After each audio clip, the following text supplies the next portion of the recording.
It is 4 p.m. We're bringing developing news. And the stories behind the headlines. This is Storycon. I'm Regina Lay. I'm Ed Lingao. Some stories we're watching this Monday, May 26. The Interior Department is seeking clearance from the ICC so that former President Duterte can take his oath of office. Duterte, who is currently in detention at The Hague for crimes against humanity, won by a landslide as Davao City Mayor. Meanwhile, the DILG has also deployed over 1,600 police officers and force multipliers for heightened visibility across NCR. Interior Secretary John Vic Rimulya says this is part of the permanent strategy to deter crime and make streets safer. Rimulya also confirms that President Marcos has a new PNP chief in mind to replace retiring General Romel Manabil. President Bongbong Marcos urged ASEAN member countries to expedite the completion of a legally binding code of conduct in the South China Sea during the 46th ASEAN Summit. He also backed Malaysia's call for a special ASEAN economic ministers meeting to unify the region's response to U.S. tariffs. Meantime, Vice President Sara Duterte departed for Qatar and the Netherlands to meet Filipino communities and visit her detained father, former President Duterte. She's also expected to join a Filipino gathering outside the ICC at The Hague and will return to the Philippines on June 4. On the roads today, the No Contact Apprehension Policy, or NCAP, of the MMDA has resumed today. That's May 26. It will be enforced along major roads including EDSA, Rojas Boulevard, Taft Avenue, as well as key R roads like Ortigas, Commonwealth, and Rizal Avenue. Meanwhile, the EDSA Rehabilitation Project kicks off June 13, starting with preparatory works from Pasay to Guadalupe. Transport officials now call it the EDSA Rebuild. To help manage traffic, authorities will waive Skyway Stage 3 tolls, enforce a new odd-even scheme, and deploy more buses and trains throughout the project duration. And a civilian-led concert for peace set sail in the West Philippine Sea, marking the third mission of the group Atin Ito. Nearly 200 volunteers, including local and international artists, joined the voyage aboard the training ship Capitan Felix Soca from Manila to El Nido in Palawan. The concert aims to spread a message of solidarity through music, with performances from P-pop group Horizon, Noel Cabangon, of course being a Filipino, and Evidencel. And before we forget, from El Nido they will be going to Spratlys. the Spratly Islands. Going to Pagas Island. Malapit sa sandbars that are in the headlines right now. The contested sandbars. The very contested, the very I think they're hotly expected to be there contested. by tomorrow in the Spratly Island. Kilala mo ba yung acts na yun, Ed? Which one? Yung mga acts, yung mga artists. Si Noel Cabangon ka naman o... Evidencel, kilala mo? I heard of him lang. Hindi mo naman kanina kung ibe. Joining us today. Okay. Yan yung instigador. Yan yung instigador. Sige. Hahabol pala. Okay. Joining us today from the Philippine Star, we've got Editor-in-Chief, Ami Pamintuan. Hi, Ami. Yan, tanongin mo yan. Hi, Reg. Hi, Ed. Happy Monday. Tanungin ki si Ami. Hindi ba sasama si Ronald hindi ba sasama doon sa atin ito? Alam mo si Ronald, ano yan, instigador yan. Siya yung mag-rally the troops at siya yung magsasendo, pero hindi sumasama. Hindi siya sasama. Hindi siya sasama. Yung nakaraan, yung ginawa niya eh. Hinakot niya kami, sinakay niya kami sa barko, tapos naiwan. Tapos, goodbye. Akala ko this time sasama siya because it's going to Spratlys to Sabi niya? Pag-asa. Ang alam ko. Hindi ko alam. We'll ask him because he's gonna try to dial in a bit later. Tanungin natin kung nasan siya. Malaman nga kung ano. It's the same boat that we used the last time. Kapitan Oka. And yung mga pasintabi lang po. Pero yung mga yung common toilet. Nahirapan yung girls mag-CR. Luma na siya yung boat. Well, wala namang bagong barko ngayon sa amin. Sa bagay, I boarded one of them din eh. Maliit lang siya, no? No, this is big. This one is big. Malaki siya. It's big. It's huge. And also the roaches inside are huge. Concert pang-concert. Kailangan na yan. Magko-concert dyan eh. Dun I'm sure dun sa rear end ng ship dun gagawin ng concert kasi medyo malapad yung deck sa likod eh. Just the right place and space for a concert. Kasi when we had to turn back, doon kami humiga nung gabi, tapos nagpaulan. Under the stars. Sa frustration. Ganda. may tama kami. But sayang, hindi sila magdi-disembark. Yeah, I Wouldn't heard be fun if they could, disembark, hold no? the concert Go to sa Pag-asa Island mismo. But I don't know kasi if they have the facilities in Pag-asa for the electric plugs. Hindi ganun. sila ma-accommodate. Oo, baka barangay mahirapan lang sila yan Yung barko kasi malakas ang kuryente niyan Kasi laki ng makina Yes. It's like a huge generator Good point, good point. So yun. Also, I don't know if they have the docking facilities to bring down everybody from Kasi the ship. malaki yung barko. Oo, medyo malalim yung barko, yung draft niya. And then pangalawa, you're talking about a huge group You have all the artists, the equipment, and of course the reporters. How big is this coalition this time around? Hundreds din? I'm not sure. Dati kasi convoy siya the one that you joined, it was a convoy. It wasn't really a convoy. Well, it was a convoy in the sense it was more than one boat. But we were just two civilian boats. One is the one we rode, yung malaki.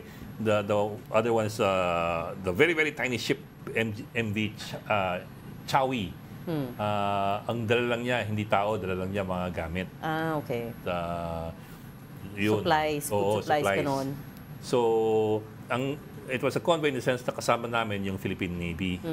Yan, we're looking at the pictures of the press conference ng atin ito, coalition, before they set sail. Ngayon, dalawang Coast Guard ang kasama nila ngayon. Okay. May escort na daw na dalawang Coast Guard. I guess that's in light of the fact that may incident na naman doon, no? Recently, Yes. Yung just bombahan last week. Yeah. The CCG, Chinese Coast Guard vessel, sideswiped and also water cannoned the BRP Datu Sanday, right? I wonder Yes. lang what they'll do this time. Kasi, di ba, that was a week Hindi before. makikinig ng concert. K-pop yan Oh, si kilala ni Ami, ikaw. Sige nga, Ami, anong grupo yan? Hindi ko kabisa. Marami akong kilalang K-pop pero sila hindi. Inaamin ko, hindi ko kilala. But it's K-pop. They're pretty famous. They're pretty big. Talaga? Right. But not that I follow them. Sige nga. Hindi, Diba? not that I follow them, but I know that, may Anong kanta? may following talaga sila. Anong kanta? I don't follow them per se. Pero kilala ko lang. Si I Noel know of Cabangon, them. kailan yan, no? Si Noel Cabangon, kilala natin. Yun. Pero it's significant na may kasamang mga Korean They, pop stars. they have Koreans, they have Malaysians, they have Japanese Japanese, yes. singers. Hindi, yung Japanese naintindihan natin, pero yung Korean medyo hindi sila masyadong nakikiano dito sa dispute na to Kaya ngayon, that's interesting na may kasamang K-pop. Mga ambassadors of goodwill ng South Korea yung mga nila entertainers nila Oo nga, ang galing ng na that's become their biggest export, yung entertainment Yes. industry. It's become a Yes. cultural soft power. Sila ba yan? Sila ba yan? Yes. Well, yes. No. Yung mga P-pop? O K-pop? Hindi ko makita. My eyes are... Hindi yata. Yata, that's from atin ito. Si Rafael yata. David niya sa kanan Oo. Oh yeah, that's Rafaela David sa right Pilipino yan most. That's Rafaela Hindi, David. ito naka-short hair, di ba mukhang Koreano? Ay, tanongin niyo yung political heckler. Kilala niya yung mga yan. Ayun na ba si Ronald? Ronald, asan ka ba? Diyan na si political heckler. Ayan, oo. nasa El Nido. Ang ganda ng Hindi background mo. nakasakay sa barko Mandaraya. Hindi wala sa barko Nandun lang sa nasa biranda lang ng hotel. Palawan ba yan or Italy? El Nido. Alam ko yung background mong yan. Alam ko yung background mong yan. Sa El Nido Nasa yan. biranda. Ayun, ano yan, Palawan. Ayun, ang daming barko sa likod, Oo nga pala. Ay, ano pala, bangka. Ako kasama dyan. Nagbabakasyon lang ako. Nagbabakasyon lang ako. Hindi ako anti-China. Oo. Sila Edling daw Bangka, na, ang dami. Ayun, Teka, Tito Ronald. Tito Ronald, Yung mga K-pop. kilala mo ba yung kilala mo ba yung mga K-pop artist? siya. Kilala niya. K-pop. Alam mo yan, K-pop na yan. Yung isa all boys, yung isa all girls. Aba, alam mo niya. Yung all boys, yung Alam din namin Horizon. yun. Nakita namin yung picture. Horizon. Nandiyan yan. Sama-sama sila. Ayan, Rouge yan. Rouge. Wow. Oh, yan, kilala niya, Ronald. Gen Rouge Z yun, ka nga, Rouge. Gen Z. You are Gen Z. I'm sorry, I doubted you. Teka, Tito Ronald, give us an idea Basta first the man. schedule. What's the schedule for the group? Well, they have a concert. Ayan na yung tonight. K-pop. Ayan ang K-pop. Ayan ang K-pop. Yan yung K-pop. Okay. Yan. Yan. Si Ami parang nagpapanig eh. Bagay kay Ami. Bagay yung ulo ni Ami. Oh, anong schedule? What's the schedule ba? What's the schedule? Well, ngayong 5 o'clock, they will have a concert. There. Tapos, mahaba yan, mga 3 hours. Tapos, they will have a fireworks display. Tapos, early tomorrow morning, punta na sila ng Pag-asa Island. Sa Pag-asa Island, sasalubungin sila ng mga bangka, about 30 boats. Tapos, magkakaroon ng concert. Yun yung main concert sa Pag-asa. And then, babalik na sila sa Manila. So, darating sila sa Manila on the 30th. Pero arrival in Pag-asa, what day and what time? More or less? 28 hours 28 hours yung biyahe. It's a day and 4 hours. Pag-asa. If they depart tonight, tama ba? If they depart tonight, they'll be there tomorrow night? Early morning ang departure nila. Stand up sila ng 100 bangka. Parang yung last time, Sa convoy nga. Pas may stand up ko.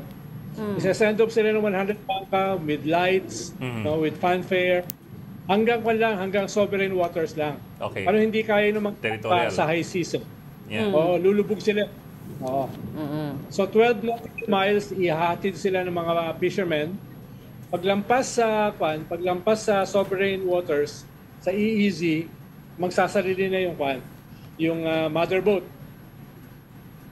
Pagdating nila sa sovereign water ng Pag-asa, sasalubungin naman sila ng 30 to 40 bangka galing sa Pag-asa Island, mga fishermen. Tapos magpo-concert sila for, again, 3 hours, tapos fireworks ulit. Tapos palipas sila ng kaunti, balik na sila sa Manila. Paghapon kasi maalon Paghapon maalon. So umaga hanggang tanghali, medyo kalmado.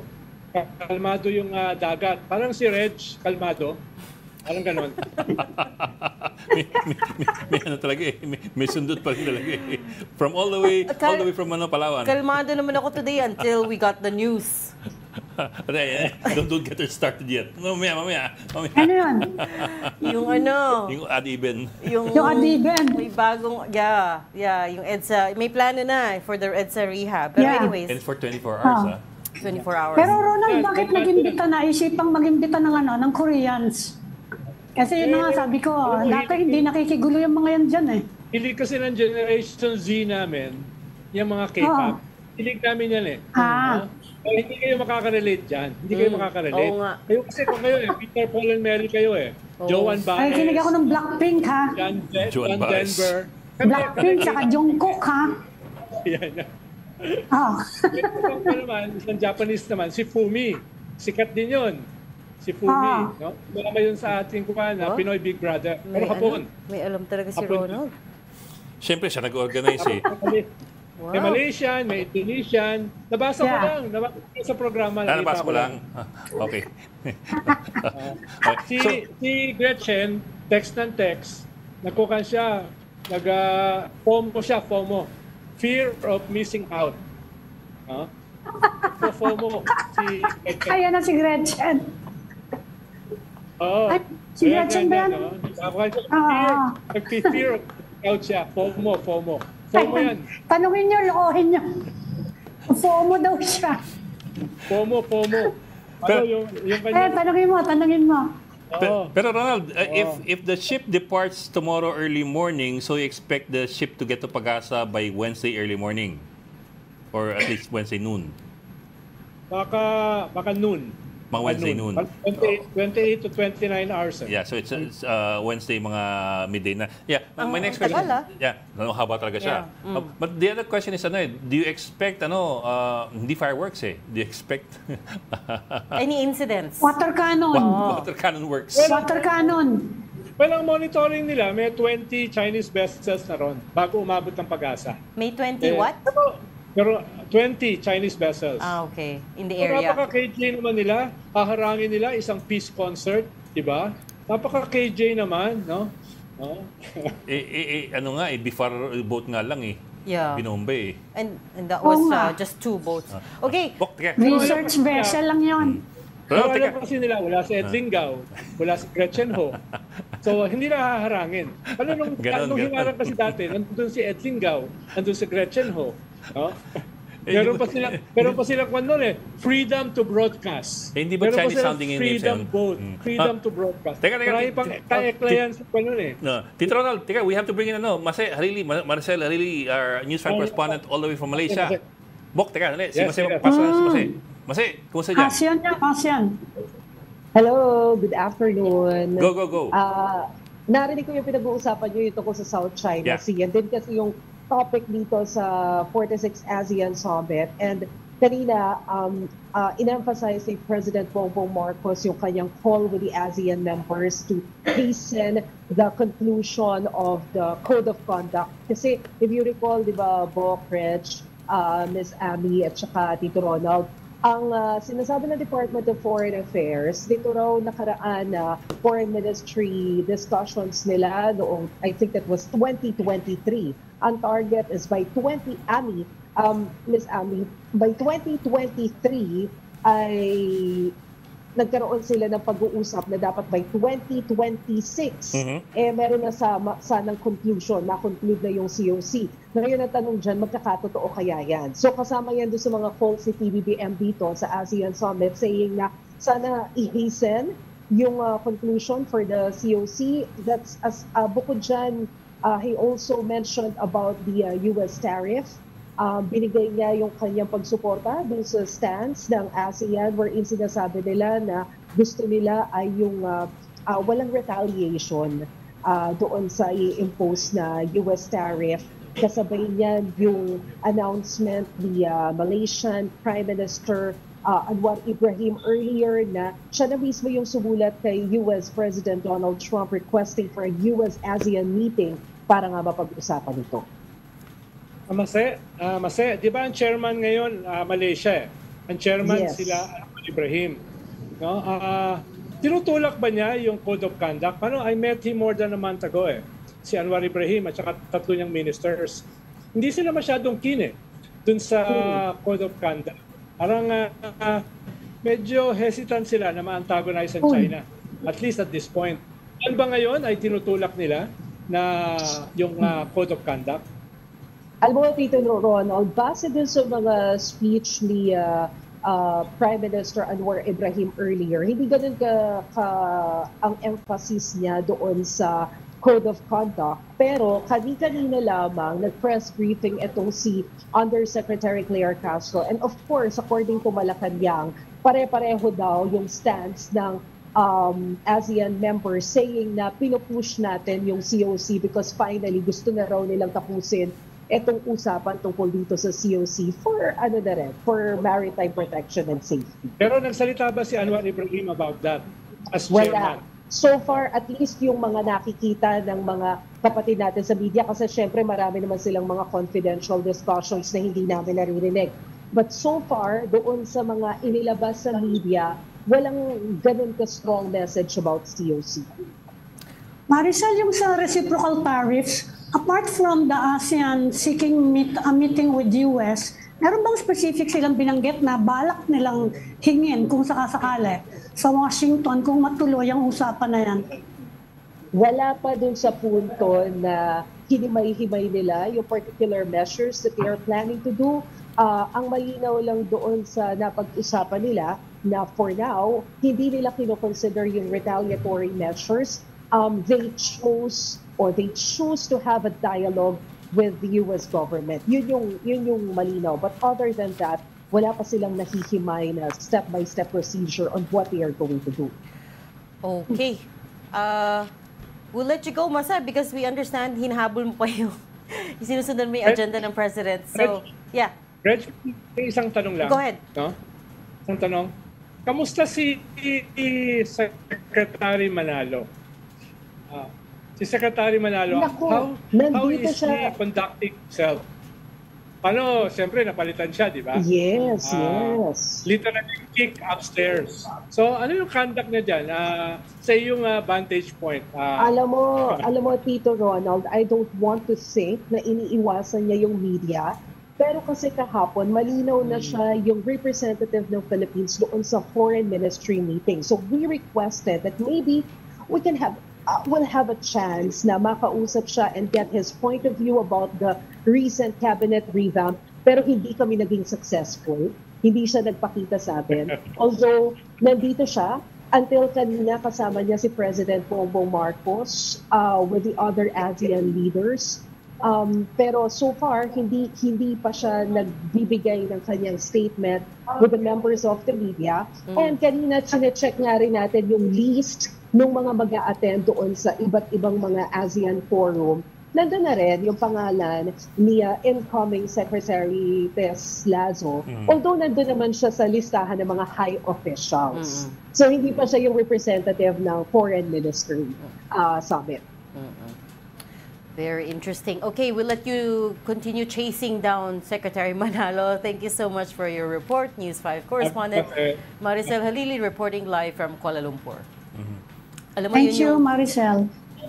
Thanks. Alam mo yun yung one of the criticisms against ASEAN, which is that it sometimes ends up into a talk shop because Has to be unanimous all the nothing time. huge comes out of it kasi they're consensus-based nga. It's all conflict avoidance. Oo, correct. So for instance, itong code of conduct na to, 20 years na, they've been talking about it. And it's especially meaningful for us next year kasi the Philippines is hosting next year and gusto ng Marcos administration to be the one to say, look, we signed it during my term. But, I don't know how, mukhang malayo-layo pa tayo, right? At yan ang segue mo. Yung ASEAN Summit, yan ang dahilan kaya ka magkaka-adiben. Hindi naman yun. Oo, partly yun. Kasi kaya nila... Yan yung talaga, it's for that. Oo. The EDSA Rehab is for the ASEAN Summit. Grabe naman ang connect. ASEAN Pero Summit. tama si Ami. They thought... Sinabi yun ng gobyerno. Grabe talaga itong ASEAN na Mag-EDSA to. Rehab for the ASEAN Summit. So, Para maliit na kapakinig natin, yung framework kasi sa ASEAN, least common denominator. Yeah. Yes. Yan eh. No, least common denominator. Kung may isang tumutol, Wala walang na. desisyon. Oo. No? Which is very, very difficult Then yung kasi 10 different countries, right, with all different interests. So, how do you get to a point na everyone agrees, right? It's almost impossible. Although, ang depensa naman nila dyan, it has kept the peace in the region. Naging stable daw yung region dahil dyan sa policy na yan. Yun yung depensa nila, ha?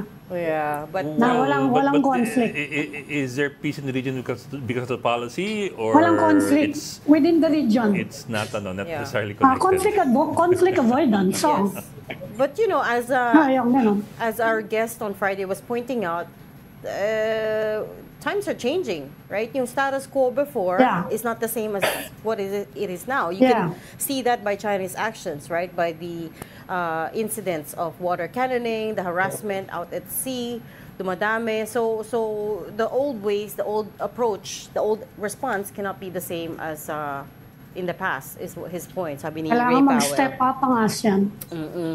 But tama si Ami, yun yung segue sa EDSA Rehab because... Oo. Yan ang inaalala ngayon ng lahat. So, itong EDSA Rehab nito was started because we wanted to clean up Metro Manila for ASEAN nga, to prepare for the hosting next year. And then, us in the media, we've been asking DPWH, DOTR, and MMDA for the plan, the traffic alleviation plan since the start of the year. Since March. Ayan, binigay sa inyo. Wala. Since February, March. I remember, nag-interview kami ng DPWH in March. Sabi namin, asan na yung traffic alleviation plan? Kasi if you wanted to start it in April, right? They kept delaying, sabi, we're still talking. Pero eto na tayo, June na, and this rehab is gonna last 2 years. Well past ASEAN. So, 2027 na daw matatapos. And now we have an odd-even scheme that was announced just 3 weeks. At ililibre naman kayo sa Skyway. Doon sa area lang na gagamitin sa yung along EDSA. Yung Skyway banda doon. Hindi. Ililibre yung toll. Yeah. Pero doon lang sa portion na yung skip mo yung EDSA. Okay. Yan. That's a relief. Secretary Vince Dizon, puro libre Vince Dizon. Puro yan. But, I mean, so balik na naman tayo sa Monday, Wednesday, Friday. The plates ending 13579 are banned from EDSA for the whole day. Tuesday, Thursday, Saturday. Actually, for the whole week except Sunday. 02468. Yeah. 02468 naman ang bawal sa EDSA.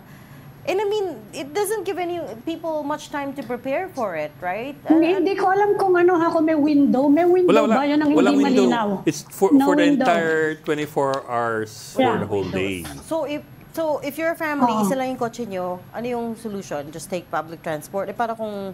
Hindi pa naman naging Sali- public Maglalakad transport. ka. Talisihan, no? Sa Lunes, sa No. You go to the meron daw mga alternative routes, di ba?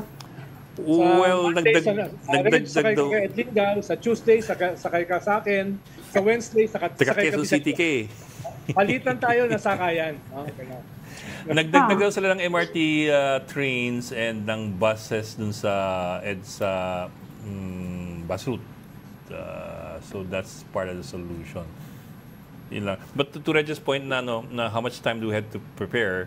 Well, how else can you prepare except to buy new cars, assuming that you can afford Oo one? nga eh. No, and also, well, I mean, You can't afford one anyway. the government should have prepared. Okay, fine, they're talking about rolling out more MRT trains and rolling out more PUVs, pero na-study na ba yon lahat is my question, right? So, how did we come up with Hindi this? tayo intermodal eh. Yan ang Oo. problema. Hindi Oo, tayo exactly. intermodal lang transport eh.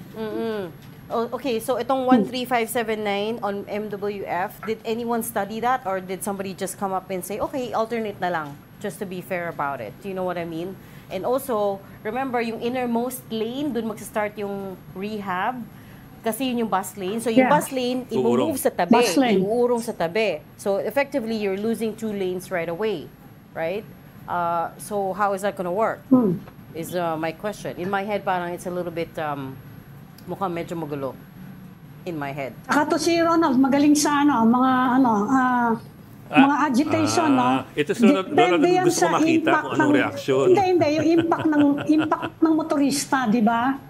Kapag yung maraming nagalit na motorista, anong impact ng administration, Ronald? 20% na nga yung approval rating ng Presidente. Yan na nga eh, hindi ba? 20%, diba? I think they will have to monitor that. Ito po si Ronald, dami reklamo sa traffic. Actually, pwede magkaroon ng revolusyon dahil sa traffic. Yes. Alam mo, hindi. Hindi. Kasi matatraffic sila papunta sa revolusyon. Lalakad na lang nga doon sa revolution. Sa Hindi sila revolution aabot. site. Ano ba yan? Sino makakabigay ng solusyon sa traffic? Yun ang susunod na presidente. Yeah. Sabi nga ni Tatay Toots, 5 minutes ba yung sabi niya? He will fix the 5 traffic. minutes, hindi ba? In 6 Tinesting natin months. yon. Ang sagot pala yung yung busway. Oo. Para maging 5 minutes. Sabi niya, he'll fix traffic din daw in 6 months. And Pero, drugs and crime. amongst other things. But I don't know, maybe it's just me, maybe I'm just not seeing it. Tingnan natin sa implementation. It might actually work. Of course, Hindi it's, lang ikaw, Red. Siya ang pinag-uusapan ngayon ng lahat ng motorista. kaya nga eh. Well, it's going to work in the sense that it will reduce traffic. But it's not going to work for the people who can. Reg, papasundo kita sa chopper ko. Bigyan mo Ayan. Bibili na ng helicopter sa Ronald. Dumagdag ka pa sa air traffic. Tsaka hindi naman tatanda ng Ronald, ang EDSA. problema mo, marami rin bibili ng Dumadalo pa helicopter EDSA. ngayon, yung mga negosyanteng may kwarta. Lahat yan bibili ng helicopter. Parang si Magkakabangga kayo dun sa taas. Hindi, Ami. No, well, Bibili lang sila ng mga kwarta. bagong kotse. Kasi they can afford to buy the new Helicopter. cars. And the other thing is, bibili sila ng hybrid kasi hybrids Oo, are exempted exempted. from the 100%. odd-even scheme. Right? So, may pagka, I don't know. Hindi ko nababanggitin yung yung sikat na Elitist. brand ngayon. Oo. May sikat na Anti-poor sikat ba? na brand Teka, ng hybrid ngayon, lalong lalakas yan. Let's put it this way. Tito Ronald, do you think this is anti-poor? Yung alin? Itong Adiben. Anti-middle class. Anti-middle class na. Anti-middle class yan. O di sabi mo kay Vince. Anti-middle class. Sabi mo kay Vince Season.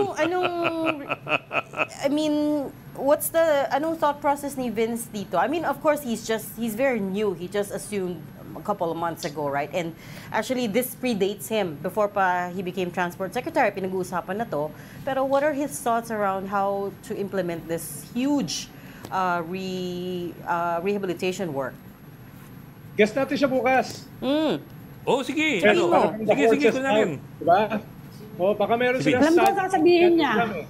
Baka meron Alam ko silang sabihin niya. hindi natin alam. Hindi naman tayo learned sa traffic. Ako alam ko sasabihin niya. Ano. Sabihin niya, palipat niyo ASEAN Summit sa Myanmar or somewhere.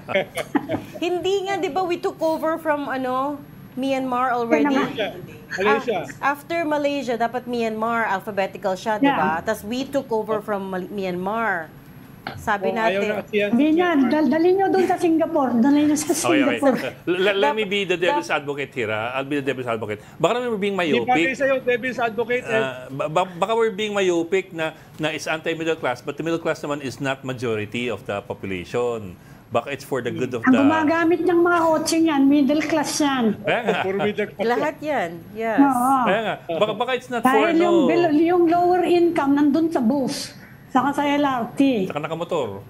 Oh, yung mayaman na mayaman nandun sa taas, nasa helicopter. Para si Hindi naman Ronald. masyadong banatan. No? Anong gagawin namin sa pera namin kung hindi kami bibili ng chopper? Ayan, si naka-Harley, si Ronald naka-Harley. Oh, meron silang doon. Imagine mo, kaangkas ko sa Harley ko, si Reg. Big Madaling maganon doon sa Harley, sa traffic. No. No, thanks. Lakad na lang ako. Thank Yeah. you. Okay. But we'll see. Again, you're right. Maybe we may be being myopic. Baka naman kasi this is a runaway success. This is our interest because we're in the Because middle class. it affects everybody. But I don't know lang, maybe is it possible, kayo, you guys, what do you think? Is it possible that it will not be in our favor in the middle class, pero it's in the favor of those who are in the majority? Libre nga kayo dun sa Skyway, mag-Skyway na lang kayo. Potentially, kung efficient yung bus, yung additional bus routes sa busway. But, it remains to be seen, I think. Yung Yeah. Skyway And yung exempted MRT. yan, di ba? Yung Skyway exempted dyan sa... Ililibre sa Skyway, kaya mag-Skyway na lang Pero kayo. hindi yung buo, ano lang yun? Yung EDSA stretch lang EDSA stretch lang. Ano yung it's a Pwede stretch ng yung Skyway? Skyway doon. Magbayad kayo. EDSA stretch lang. Ano yung it's a stretch ng Ano Skyway? ba Hindi ko naman alam yung yun. 300 pesos? Oh? Pero dyan mo makikita kung yung mga road network natin, gastos ng gobyerno, wala ka dyan toll, you don't need to rely on the private sector. Yeah. Hindi ka magbabayad ng 500 two ways every day para lang makapunta sa trabaho, makapunta sa school, makauwi. Yan ang problema kasi dahil yung kung saan napupunta yung pondo natin, you have to give it to the private sector. Siyempre yung private sector mangungulekta ng toll. Kung meron sanang TF, pwede sana yan, no? How can you be talking about TF when you're talking about chopper in the same breath, Ronald? Ano TF? It doesn't, may disconnect. Ano yung TF? Yung talent fee daw niya, wala daw. Wala daw. Kung may TF, ano ba naman yung... Kahit TF, isipin mo, Ronald, kung middle class ka, you have to pay about 500. Point to point, ha? 200, 500. almost 300 one way. Oo. 300, kaya mo ba yun? In a 5-day work week, magkano na yun? Oh. And then, Sobrang and the other thing that worries me about this is, of course, pagdating ng rainy season, it's gonna be even more Yeah. nightmarish. Right? Kasi Kaya sabi nga. nila, work will be simultaneous, as in several contractors will work at different ends of the EDSA daw, of the EDSA rehab. Pero, as we all know, pagdating ng ulan, Na-imagine ko na si Ronald papasok sa story ko, naka-Harley, leather jacket. Tapos yung may collapsible na nabubunging na kulay pink, ano ba yun? Nilalagay sa mga scooter na gano'n. Ito pa dagdag. Galit na galit yung motorista doon sa nagka-traffic sa EDSA, tapos nahuli pa sa NCAP. oo, yun na nga, sabay-sabay pa siya, NCAP. Titingnan natin ang impact nito sa Oo. sa mood ng tao. Sa mood ng tao. problema sa Dahil inyo, napakaraming puro gumagamit ng EDSA. Puro kay Nega. Ang problema sa inyo, puro kayo Ano yung, nega. sige, Nega. Lahat na lang nega. ano yung, Look at nga. Ayun naman, sabi nga ng MMDA, tingnan muna natin kung ano mangyari. Tingnan daw implementation. They're going to be fair daw. Tingnan natin. Oo. But I do remember, ang una nag-introduce sa atin nito si Oscar Orbos, no? Nung panahon ni Cory. Nag-add even siya for a few days. Tama ba, Ami? Yeah. Di ba? That was Oka, remember? Matagal na yun. Oo. Sandaling panahon lang ginawa panahon ni yun. Cory, ES siya nun eh. Testing lang yun. Oo. Testing lang. Wala pa yata isang linggo yun. Oh, Wala but pa they isang had to linggo pull yun. it out. They had to pull back kasi Very quick. ang lakas ng ang lakas Yeah. lakas ng feedback. Pushback. Pushback. That was in the 1990s. Wala pang busway yan. Wala pa yung ganyan ka-extensive na na light railways. Noong panahon na yon. Well, now, Mag-MRT na kayo. Mag-MRT na kayo. Ayaw nyo mag-MRT eh. Bago ako makarating ng hindi ko kailangan MRT dito eh. Bago ako makarating dyan, kailangan ko ng 3 tricycle, 2 jeep, 1 bus. Bago ako makarating sa MRT. okay. You are watching Storycon on One News. We just need to take a very quick break. We'll be right back. Stay with us, please. We've got developing news and the stories behind the headlines. Welcome back to Storycon, the Story Conference. I'm Ed Lingao. And I'm Regina Lay, still with us. Ami Pamintuan of the Philippine Star and Ronald Llamas, our resident political pundit. Live from... El Nido. Hindi sinasabi. In Palawan? El Nido. Palawan. That's El Nido. Yeah. Okay, we have breaking news. Pulse Asia. Latest Pulse Asia survey. Si President Bongbong Marcos is sitting at 32% trust ratings versus Vice President Sara Duterte is at 50%. And for some reason, sinama nila this time around si former President Rodrigo Duterte, who has 63% trust ratings.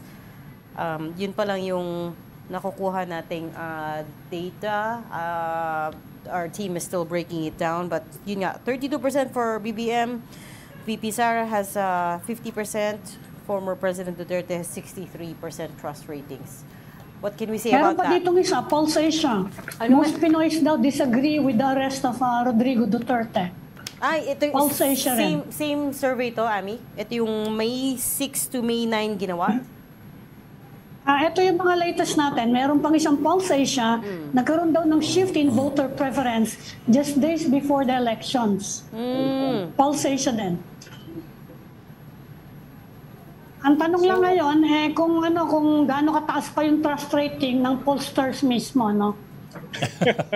After what happened to the election. Siya ang isang tanong ngayon. Siguro, ewan ko kung ma-assess na. Sino mag-a-assess ngayon yan? Di ba? Tito Ronald, what do you think of the numbers? Yan ang tanungan ngayon. Kumpara natin doon sa previous one. Ang alam ko kasi mas mababa yung approval rating ni BBM before this survey. Diba, nag-25% siya. Saan? No? Paano ang layo Sa Okta, 60% siya. Yes. Pulse to SWS, 25%. Yung previous. I remember right. But ngayon, we're not talking about net, no? Okay. We're not talking about net trust ratings, we're talking about gross. Yung actual. Yes. So ngayon, medyo tumaas siya ng konti. Si Sara, medyo bumaba ng konti. Dahil 50 plus si Sara, alam ko previous survey. No?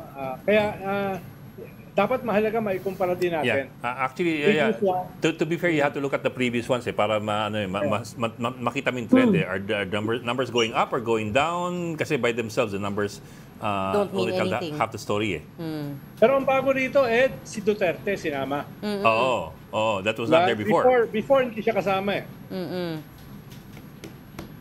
So, Although yung numbers ni Duterte until he stepped down, talagang mataas siya Yung 50 plus approval yan rating niya talagang mataas 59 yata siya before.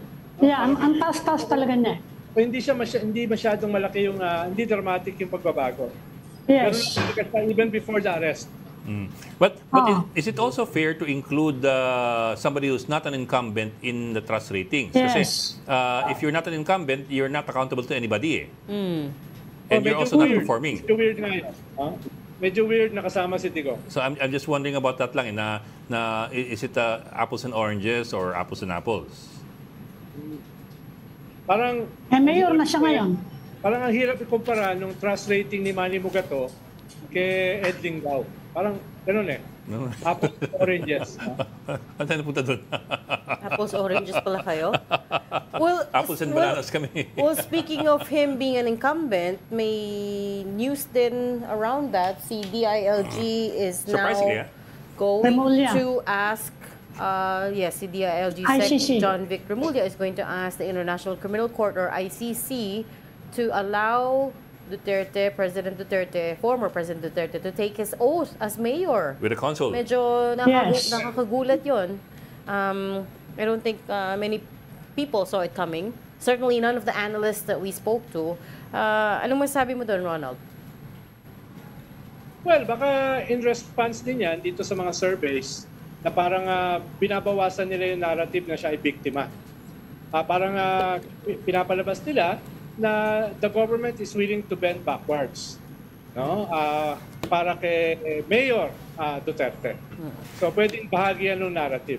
Parang nung interview ni PBBM kay Tonying, di ba meron siyang mga statements about reconciliation. Whether that is serious or not is another thing. Pero pwedeng bahagi yan ng messaging, ng narrative, ng public messaging. Pwede. Saka pwede rin, di ba? They need clarity on the status of Duterte as mayor. Kasi kung incapacitated ka, if you cannot carry out your duties, kailangan mag-take over yung vice mayor eh. Yes. Di ba? Halimbawa, Kailangan linawin yan. Kailangan niyang linawin ng gobyerno ano bang status neto. Tama. Can he take his out? Pati COMELEC has to find out kasi kailangan malaman sino magpapatakbo ng Davao eh. Halimbawa, kung hindi I think they pumayag ng really need to ICC, clarify. halimbawa, kung hindi pumayag ng ICC, then that settles it. Diba? Yeah. Pumayag sila. Then most probably, magta-take over na yung vice mayor. Yes. Kailangan linawin kasi hindi pwede magkaroon ng vacuum doon sa ano. Kahit sabihin mong anak yon, kailangan may official designation kasi may mga official action yan eh. Yung signature nila, paano yun? Kailangan may legal status yung pumipirma doon eh. Kung mayor ka. Actually, or OIC or whatever. For all you know, baka mamaya parang pro forma lang to eh. Just to put it out there that we're willing to. But in effect, they really are not expecting much in terms of a possibility of approval. Possibly. Parang But they have to go through the procedure. Yeah, I know. They have to go through the but it's also a motions, good di way ba? to- It's a good way Parang to show. exhausting all remedies. Yeah, even if they don't expect it to happen. Kasi nga, if you go by, di ba, Tony Yeah. Lavinia was saying na it has to be done on Philippine soil. So Correct. you can't just send So, the consul to ICC. Not just to administered by experiment a Philippine official, but also on Philippine soil. So you have to kailangan bring him ilabas out. ng detention center to the Philippine embassy. That complicates everything. Which Tony Lavinia said is not Not likely. Baka nga pagbigyan ng ICC. not only unlikely pero hindi advisable. Kasi it sets a precedent. Kasi it sets a precedent for future cases na okay, pwede pala kahit kung may kaso ka pero nanalo Manalo ka pa ka. rin, pwedeng ilabas para lang Saka sa mag-oath ICC, taking. Reg, it may set a precedent. Yun na nga. Yun Kaya sabi baka ni magdalawang Inulit isip lang ang yun, ICC Tony. na gawin yan. Kung hindi nila ginagawa in the past, baka hindi nila gawin ngayon. Yes. Yeah. So yun nga, it Kaya might nga. just be Pero pro forma. kailangan we have to go through the motions. Yeah. Okay? Di ba? Yeah, We have to go through the motions para to sabihin, assuage all the feelings. bakit hindi nyo ginawa yan? Kung Ami, magdala na lupa ron, tapos tumuntong doon. Ilagay sa paso, ganun. Ano malay mo kung saan galing yung lupa? It doesn't count. Kailangan certified Philippine soil yun, ha? Babas-basa ni Apollo Kibuloy. Anyway. Hindi, kaya kailangan tanungin mo ICC, can we take him to the embassy, which is officially Philippine soil? Kailangan tingnan natin kung papayagan yun ng ICC. Naalala mo yung So, legend of kailangan Rocky? subukan natin. Kailangan subukan ng gobyerno, di ba? Kasi baka sabihin ng kabilang kampo, bakit hindi nyo sinubukan? Napanood mo ba, Ami, yung Bram Stoker's Dracula? Dracula, oo. Dracula yung kanyang lupa eh. Diba? Dating dala ni Dracula yung lupa niya, diba? Punta na tayo kay Dracula. Naalala ko lang. Oo. Speaking of DILG Secretary John Vic Remulla, so we were trying to get him para mabigyan linaw itong issue na to and to find out exactly how far they're willing to go. Pero what do you think, Ronald? So far, hindi pa sila I guess, safe Nagsubmit from the ba cabinet overhaul. Nagsubmit ba si John Vic ng courtesy resignation? Nag-submit siya. Yeah, I think he did. Lahat, yes. Yes. So bukas malalaman natin. Baka Wednesday pa eh. Anong Ano araw meron? ngayon? Ba Tuesday ngayon? Monday Monday. ngayon. Monday. Sorry. Akala ko Tuesday. Wednesday. Ah, Malalaman natin. Hello. Iba time zone ni Ronald eh. anong Pero meron? marami kasing mga cabinet secretary ngayon parang alangan eh. Diba? Parang hindi malinaw yung kanilang future. Diba? Maraming alangan eh. Pero Kailangan intayin natin umuwi muna si Bongbong from President Marcos from ASEAN. Palagay ko May mga- walang sasabihin hanggat nandun siya. may 5-6 na nanganganib sa Wednesday. Oh, ayan pinaka-latest kay Ronald. Teka, 5 o 6. iba pa yan dun sa last week ah. May Hindi, 5 ka iba pa yun. nakikita. Iba yun, iba. Nakaraan. Ngayon may nanganganib. Yan yung second batch. Parang Phase 2. Ronald, Parang revamp by increments. Diba yung hulugan? Parang may hulugan eh. Oo. Dapat kasi ang revamp, isahan na lang eh. Oo. Diba? Isahan na lang Kasi eh. sinabi naman ni di ba? Sinabi ni Persamin, more heads to roll. Oh, pero hindi dapat ganyan ang revamp. Dapat isahan na lang. Paano kung by increments, binubuksan mo yung process sa mga pressures eh. Ano, may mga principal yung mga cabinet secretary na yan. So maglalabi sila, wag naman tanggalin. Ipalit mo ito. Kung Meron na nga eh. kung isang bagsak lang at malinaw kung sino ipapalit, wala nang lobbying. Wala nang lobbying ng vested interest. what do we Tapos maganda yung mensahe mo. What do we know about the team that's doing the performance review, Ronald? Kasi medyo, it's very secretive, no? Sino yung nagre-review ng mga tao? Si ganito, tapos si ganito. Tapos si ganito. At si ganito. Ayaw talaga. Initials na lang, initials. Sige na. Ilang syllables? Ilang syllables? Hindi sasabihin niya kasi they will be open to pressure. Ilang tao? Ilang tao? 5 yata. 5 sa panel. Panel to. High caliber daw eh. That's all we know. High caliber professionals daw sila. That's all. Anong caliber yan? 45? 30 caliber? 50 caliber? Caliber yan. Sniper. Duda ako pag sinasabi mga high caliber. Yun lang yung nakuha namin eh. From the press con.